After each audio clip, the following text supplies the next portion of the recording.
आप सभी को नमस्कार। स्वागत है आप सभी का एमआर एकेडमी में। तो यहाँ पर हम आज बात करने वाले हैं DSSB की प्राइमरी टीचर के एग्जाम को लेकर और जानेंगे कि आखिरकार क्या पैटर्न रहने वाला है इस एग्जाम का, कितने मार्क्स का ये एग्जाम होगा और साथ ही इसका जो एग्जाम पैटर्न होगा इसके बारे में भी हम डिटेल से अभी बात करने वाले हैं। तो चलिए शुरू करते हैं।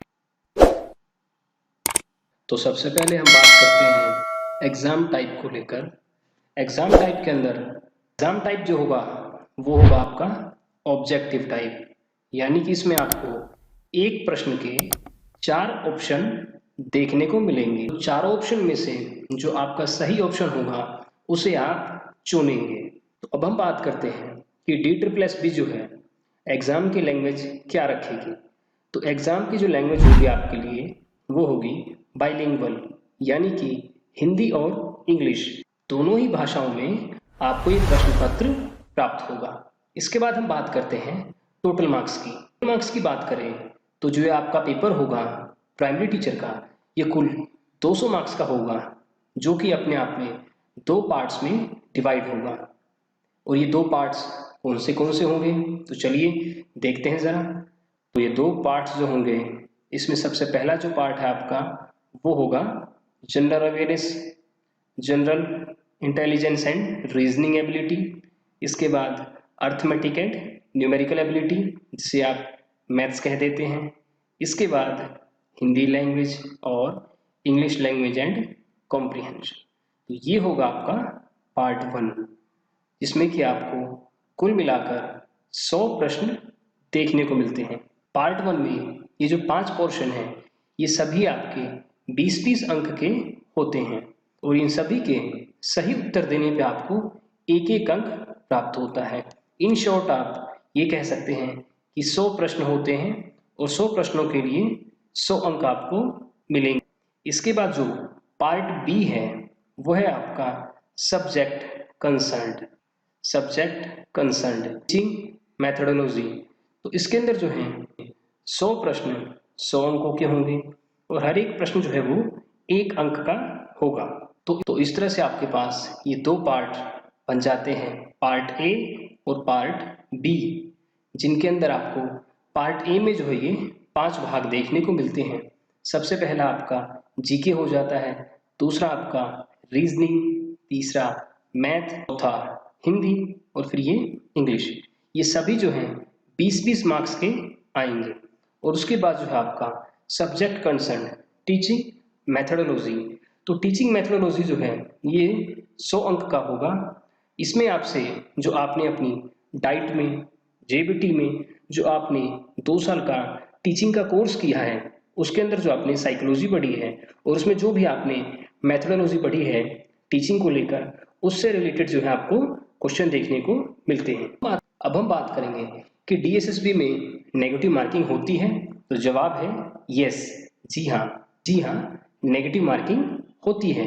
और नेगेटिव मार्किंग जो होगी आपकी वो होगी 0.25 मार्क्स की। इसके बाद हम बात करें क्वालिफाइंग मार्क्स की। तो क्वालिफाइंग जो आपके मार्क्स होंगे वो होंगे कैटेगरी के हिसाब से अलग अलग। जनरल कैटेगरी के लिए 40%, ओबीसी के लिए 35%, SC STs PH category, PWD के लिए 30%, एक्स सर्विसमैन वाले जो हैं उनके लिए भी रिलैक्सेशन दिया गया है। तो इसमें जो है आपको ये 40% अंक लेकर ही आने हैं। अब इसके सामने ये जो प्रतिशत लगा है, इसके साथ में जो परसेंटेज लगा है, इसके बारे में आपको बताता हूँ। यानी कि तो जैसा कि आपने पीछे देखा, जो आपका पेपर है, जो आपका क्वेश्चन पेपर होगा वो 2 पार्ट्स में डिवाइड होगा। तो पार्ट ए और मान लीजिए यहाँ पर पार्ट बी। तो पार्ट ए में आपको 40% अंक लेकर आने होंगे और पार्ट बी में भी आपको 40% अंक लेकर आने होंगे। यानी कि यहाँ पर आपको 100 में से 40 अंक लेकर आने हैं और इसी तरह से पार्ट बी में भी आपको 100 में से 40 अंक लेकर आने हैं। तो इतने तो मार्क्स आपको लेकर ही आने होंगे। इसी के बाद आपका बाकी का पेपर चेक किया जाएगा। सपोज कीजिए अगर किसी के पार्ट ए में 99 नंबर आ जाते हैं और पार्ट बी में उसके 39 नंबर रह जाते हैं तो भी उसका पेपर जो है वो चेक नहीं होगा, क्योंकि उसने मिनिमम जो आपका क्राइटेरिया है इसे क्रॉस नहीं किया। तो जनरल कैटेगरी के अंदर जो है ये क्राइटेरिया आपका 40-40 अंक का है, ओबीसी के लिए 35 अंकों का है, SC ST pH category PWD के लिए ये है 30% अंकों का। तो ये जो प्रतिशत है ये आपका हर एक पार्ट के लिए है, या पार्ट ए और पार्ट बी दोनों ही के अंदर आपको मिनिमम ये मार्क्स तो आपको लेकर ही आने हैं, उसके बाद ही आपका आगे का पेपर जो है वो चेक किया जाएगा। तो ये थी बात क्वालिफाइंग मार्क्स को लेकर। अब हम बात करें कि जी क्या इसमें पेपर के बाद इंटरव्यू भी होगा, तो जवाब है नहीं, इंटरव्यू आपका नहीं होता। DEET+B अभी हाल फिलहाल में जो भी टीचिंग एग्जाम आपके हो रहे हैं इनके लिए कोई भी इंटरव्यू नहीं लेती है, यानी कि आप साधारण शब्दों में ये कह सकते हैं कि आपका एग्जाम होगा, उसके बाद आपकी मार्क्स की लिस्ट लगेगी और उसमें जो बच्चे मेरिट में आ जाएंगे उनका सिलेक्शन कर लिया जाएगा। उसके बाद उनके डॉक्यूमेंट वेरिफिकेशन होती है, उसके बाद मेडिकल और भी जो कुछ फॉर्मेलिटी DSS भी करवाता है, उसके बाद उन्हें सीधा ज्वाइनिंग दे दी जाती है। तो इसमें जो है इंटरव्यू का प्रोसेस अभी तक कहीं पर भी नहीं रखा गया है। तो ये कुछ बातें कि हमने DEET+B एग्जाम को लेकर। अब हम चलते हैं अपने मेन टॉपिक की तरफ। तो हम आपके MR Academy चैनल पर मैथमेटिक्स की सीरीज शुरू करने जा रहे हैं, जिसमें हम बात करेंगे कि DEET+B के अंदर मैथमेटिक्स में से किन चैप्टर से किस तरह के क्वेश्चन पूछे जाते हैं। तो सबसे पहले हम बेसिक बातों को जान लें। तो मैथमेटिक्स को जो है हम बेसिकली दो हिस्सों में डिवाइड करते हैं।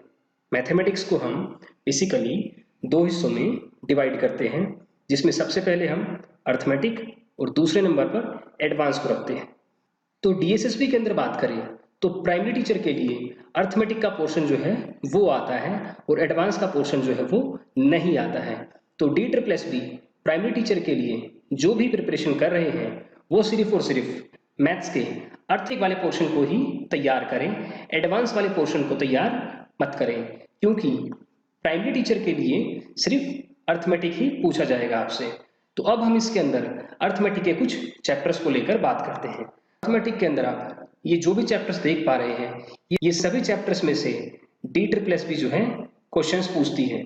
तो अर्थमेटिक के हम इन सभी चैप्टर्स को 1 बाय 1 करके डिस्कस करने वाले हैं और DEET+B के जो पिछले कुछ एग्जाम्स हुए हैं उनमें से प्रीवियस ईयर के क्वेश्चन जो होंगे आपके, उनमें से आपके जो प्रीवियस ईयर के क्वेश्चंस होंगे उनके बारे में हम यहाँ पर बात करेंगे और साथ ही साथ ये भी जानेंगे कि उन क्वेश्चंस को 20 से 30 सेकंड में किस तरह से सोल्व किया जाए एग्जाम के अंदर, ताकि हम अपना समय बचा सकें और बाकी पोर्शन को भी बहुत ही आसानी से कर सकें। तो यहाँ पर हम बेसिक कॉन्सेप्ट के साथ में क्वेश्चंस को एग्जाम में किस तरह से अटेम्प्ट करें उसके बारे में भी हम डिटेल से बात करेंगे। तो चलिए आज के लिए इतना ही रखते हैं, बाकी की बात जो है हम अगली वीडियो में करेंगे। धन्यवाद।